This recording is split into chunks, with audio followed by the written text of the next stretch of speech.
What if I told you there was a way for you to start making money for doing business with the banks in Canada? And no, I'm not talking about the whopping 5 cents that they pay you for holding $1,000 or $10,000 in your savings account. I'm talking about investing in the banks of Canada. Hey guys, just Vice here. If you're new to the channel, consider hitting that subscribe button to support the growth of my channel. And if you enjoyed today's video and even learned something new, drop a huge thumbs up and let me know in the comments below what you enjoyed or which one of these banks that you're going to be adding to your portfolio. Stick around until the end to catch the full list. I'll see you there.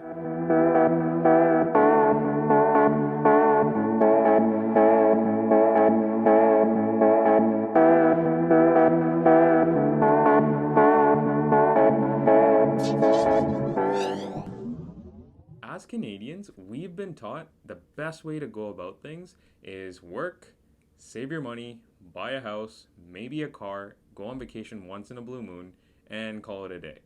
But when it comes to these financial institutions that virtually run our economy, there's ways for you to start making your money work harder than you had to work for it.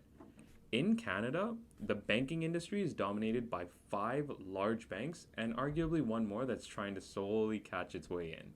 And within that, three out of those five banks are among the 10 most massive securities on the Toronto Stock Exchange by market cap.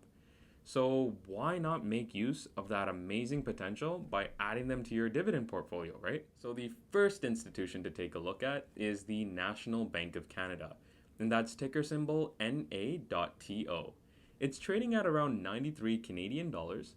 And what's pretty wild is they lost almost 48% of their stock value in the past year because of the big crash of 2020. This stock has been slowly increasing over the past couple of months and slowly recovering, but even still, it's arguably at a pretty good price to start building into your dividend portfolio. Now, for NA.TO, they are a dividend aristocrat, meaning they have been increasing their dividends slowly and consistently over the past 10 years. They have a dividend yield of about 3.05% paid on a quarterly basis. And National Bank has over 2.7 million clients with over $565 billion in assets, where about 55% of their general revenues comes from the province of Quebec, and then 26% from the rest of Canada, and 19% from international resources, whether that be other companies, other countries, whatever the case, it's diversified. Followed closely by number two, and that's the Royal Bank of Canada. This one's almost a no-brainer for many Canadians, and that's ticker symbol RY.TO. They're trading at around 126 Canadian dollars, and this is one of the more traditional and well-known companies that anyone would invest in as a Canadian looking to get more of a financial backing in their portfolio.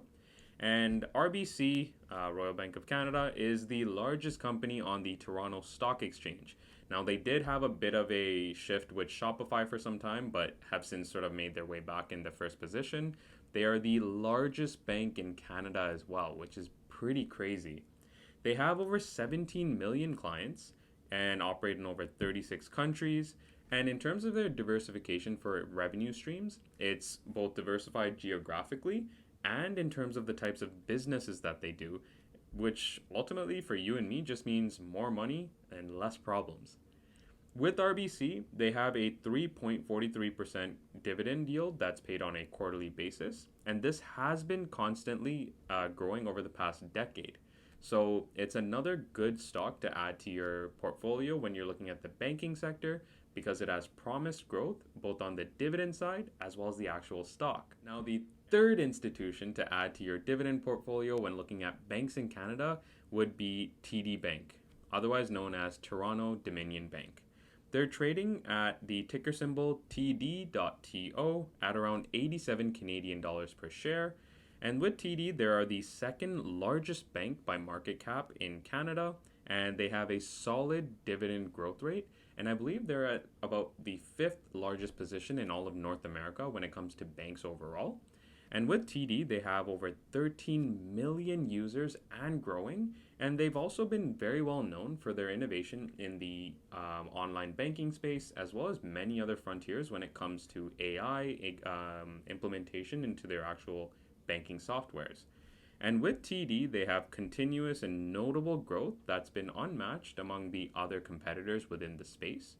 And they have a dividend yield of about 3.63%, which is paid on a quarterly basis.